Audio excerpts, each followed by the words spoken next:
naman ng ilang senador ang di umano'y human rights violations ni Davao City Mayor Rodrigo Duterte na tumatakbo ngayon. Ipinalabas na ng Department of Budget and Management ang pondo para simulan ng implementasyon.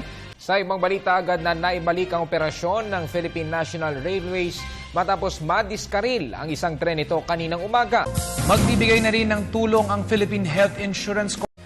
Malacanang considers the 2016 elections as a referendum on this trade. Plano ni incoming Philippine National Police Chief Superintendent Ronald De La Rosa. Nagpahayag ng pakikiramay ang gobyerno ng Pilipinas sa Canadian government matapos pugutan ng ulo. Pope Francis is again set to break papal tradition. The pontiff will spend part of Maundy Thursday.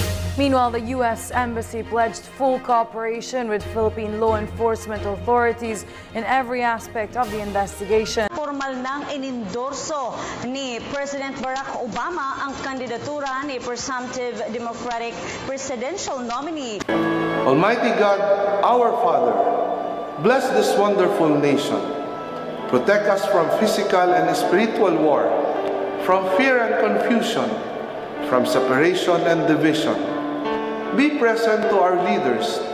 Give them wisdom and courage, affection and compassion, as they ponder decisions affecting peace of its people.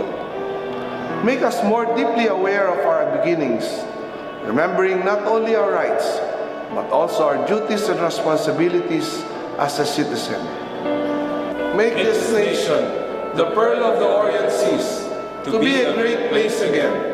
May all its people know clearly your will, that they may fulfill the call for us in the salvation of this land and the restoring of all things.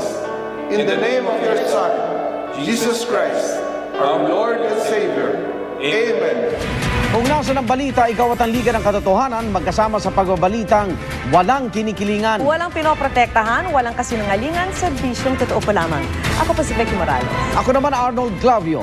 Susunod na ang Rescue. Hanggang bukas, sama-sama tayong magiging saksi.